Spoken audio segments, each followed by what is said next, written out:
नमस्ते बच्चों। मैथ्स की ऑनलाइन क्लास में एक बार फिर से आप सभी का स्वागत है।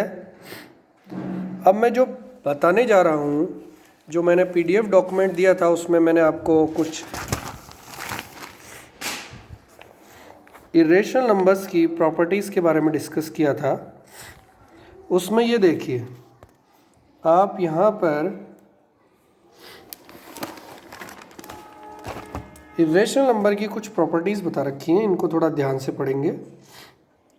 ये तो हम सब जानते ही हैं कि इरेशनल नंबर क्या होती है, non terminating non repeating decimals, इस तरह की।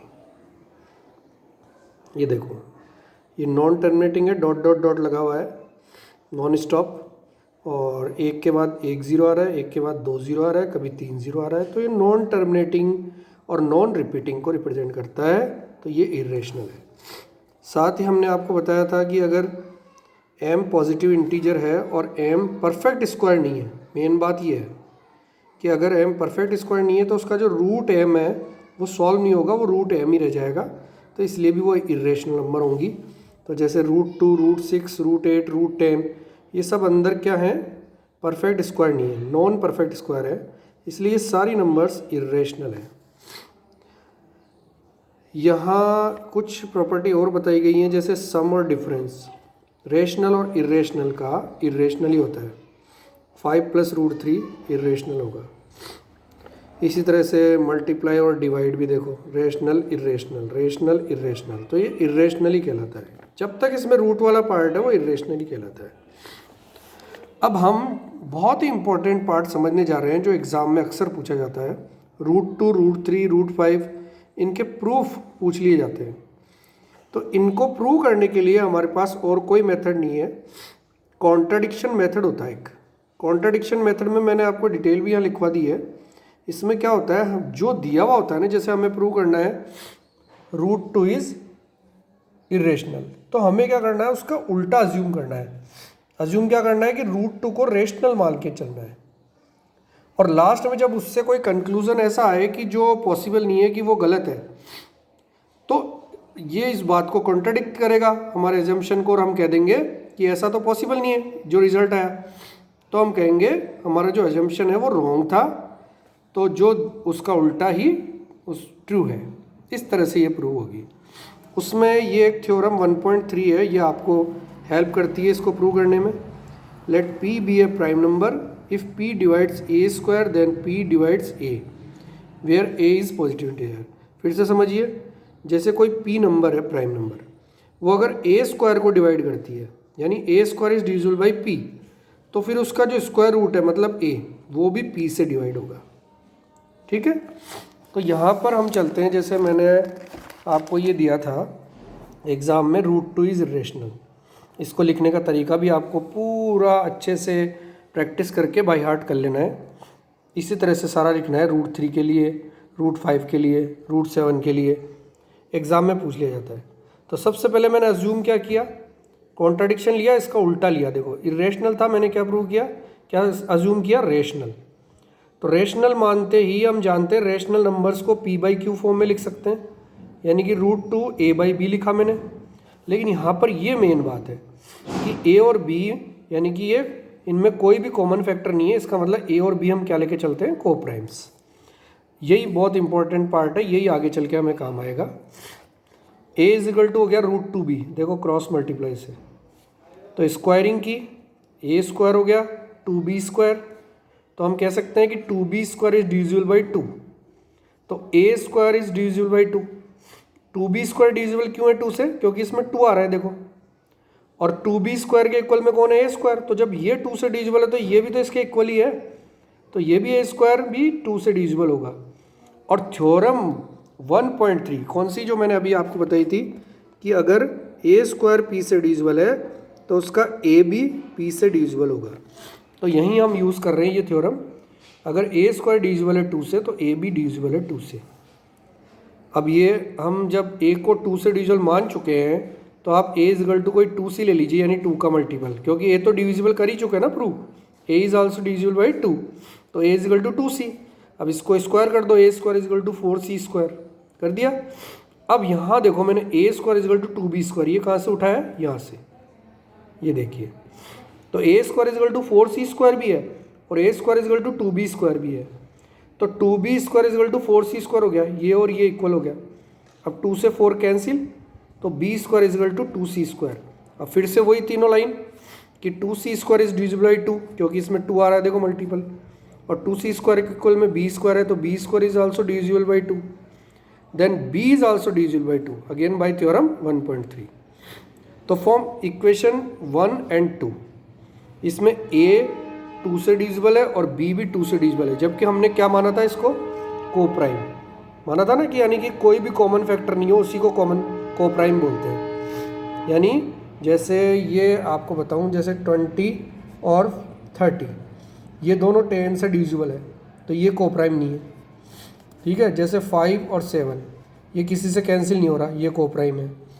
इस तरह से तो यहाँ पर a और b दोनों ही 2 से डिविजिबल है, means a and b have at least 2 as a common factor, which contradicts the fact that a and b are coprime. हमने तो माना था कि ये कोप्राइम है, जबकि 2 हमने कॉमन फैक्टर ला दिया इसका, तो हमारा अजम्पशन क्या हो गया, रॉन्ग। तो हमने जो माना था √2 इरेशनल न मान के रेशनल माना था ना, तो वो गलत हो गया। तो इसका मतलब √2 कैसा है, रेशनल नहीं है, कैसा है, इरेशनल। ये देखिए, हेंस प्रूव्ड। इसी तरह से हमारे पास एक और आपके पास बुक में एग्जांपल ले सकते हैं, √3 इज इरेशनल। वही √3 को रेशनल सपोज किया आपने सबसे पहले, फिर we can find integers and B such that √3 is equal to a/b। वही तरीका, क्योंकि रेशनल है तो a/b लेना ही पड़ेगा, और हमने अज्यूम कर लिया कि a एंड b कोप्राइम है। फिर वही क्रॉस मल्टीप्लाई, तो a is equal to b √3, squaring की दोनों, a square is equal to 3b²। तो वही 3b² डिविजिबल है 3 से, तो इसके इक्वल में कौन है, a², तो a² इज डिविजिबल बाई 3। वही मेथड लगा देना आप, तो अपना जो 2 वाला किया था उसमें जहाँ जहाँ 2 था वहाँ पे 3 करना है। और a is equal to 3c क्यों लिया, क्योंकि a को हमने डिविजिबल बता दिया बाई थ्योरम 1.3। तो a is equal to 3c, तो 3b² is equal to 9c² कहाँ से आया, क्योंकि इसकी स्क्वायरिंग हो जाएगी। कैसे, ये देखो, a² is equal to 9c² और a² is equal to 3b² ये था, तो इन दोनों से ये 3b² is equal to 9c² हो गया। तो 3 से 9 cancel, b² is equal to 3c²। फिर वही b² इज डिविजिबल बाई 3, क्यों, क्योंकि 3c² इज डिविजिबल बाई 3, इसमें 3 है तो इसके इक्वल में b² है, तो b² इज डिविजिबल बाई 3 और थ्योरम 1.3 से b is also divisible by 3। अब a भी डिविजिबल है 3 से, ठीक है, ये रहा, और b भी डिविजिबल है 3 से, तो दोनों में कॉमन फैक्टर कौन सा हो गया, 3, जो कॉन्ट्राडिक्ट करता है कि a और b कोप्राइम होती है। तो इस तरह से हमारा अजम्पशन रॉन्ग हो जाएगा, क्योंकि ये कॉन्ट्राडिक्ट कर दिया इसने। तो √3 रेशनल है, ये रॉन्ग हो गया, इसलिए √3 कैसा है, इरेशनल। इससे रिलेटेड कुछ एग्जाम्पल्स और हैं जिनको हम दूसरे तरीके से करेंगे। जैसे आपको लेना है ये देखिए, 5 माइनस √3 इज इरेशनल। अब वैसे तो हम कह सकते हैं कि ये रेशनल है और इरेशनल है, इन दोनों का जो डिफरेंस है वो इरेशनल ही होगा, लेकिन हमें बुक के इस तरीके से करना है। वही let us assume to the contrary that 5 minus √3 is rational. Prove क्या करना है, इरेशनल। सपोज क्या करेंगे, रेशनल, उल्टा। So we can find coprime a and b such that 5 minus √3 is equal to a/b क्यों लिया, क्योंकि रेशनल है, अपोन में लेते हैं ना।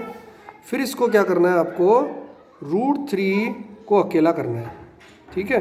मैं जैसे आपको करके बताता हूँ इसमें पीछे, जैसे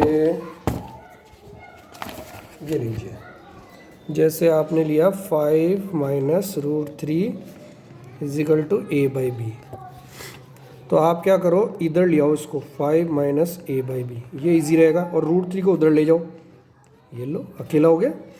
इस तरह से आप चाहो तो इसको ऐसे भी लिख सकते हो, b LCM 5b minus a। अब ये क्या हो गया part, integer by integer, rational, जबकि ये क्या है, इरेशनल। तो रेशनल और इरेशनल आपस में इक्वल हो सकते हैं क्या, नहीं हो सकते ना, इसलिए ये अजम्पशन भी रॉन्ग हो जाएगा, यानी ये कॉन्ट्राडिक्ट कर रहा है। फिर से हम चलते हैं उसी पे, इन्होंने कैसे किया, देखो वो एलसीएम लिया, 5b minus a upon b को बता रखा है कि ये रेशनल है, तो जब ये रेशनल है तो इसके इक्वल में रूट 3 भी क्या होना चाहिए, rational, which contradicts the fact that root 3 is irrational, क्योंकि पहले हमने बता ही रखा है कि रूट 3 कैसा होता है, इर्रेशनल। तो ये कॉन्ट्राडिक्शन हो गया, तो हम कह सकते हैं our assumption is wrong. 5 minus root 3 rational, ये रॉन्ग हो गया, इसलिए 5 माइनस रूट 3 कैसा है, इर्रेशनल। इसी तरह से ये छोटा सा है 3 रूट 2, इसको भी उसी तरीके से let us assume to the contrary that 3 root 2 is rational. तो 3 रूट 2 के इक्वल में भी a बाई बी माना, फिर ये रूट 2 का अकेला किया, 3 नीचे चला गया, तो a बाई 3b को बता दो रेशनल। अब ये रेशनल है तो ये भी क्या हुआ, रेशनल, ये देखो। लेकिन ये कॉन्ट्राडिक्ट्स कर रहा है, इस बात को विरोध कर रहा है। कॉन्ट्राडिक्ट्स का मतलब होता है विरोध करना।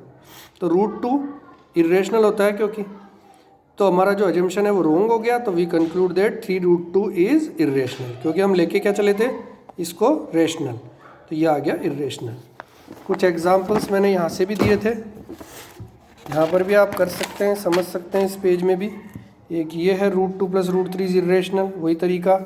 यहाँ पर भी देखो 3 प्लस 2 रूट 5, ये अकेला कैसे किया, 3 इधर चला गया है ना, a अपॉन बी माइनस 3, फिर एलसीएम लिया b, a minus 3b upon b, फिर इसके बाद में रूट 5 के पास में 2 था, वो भी नीचे आ गया।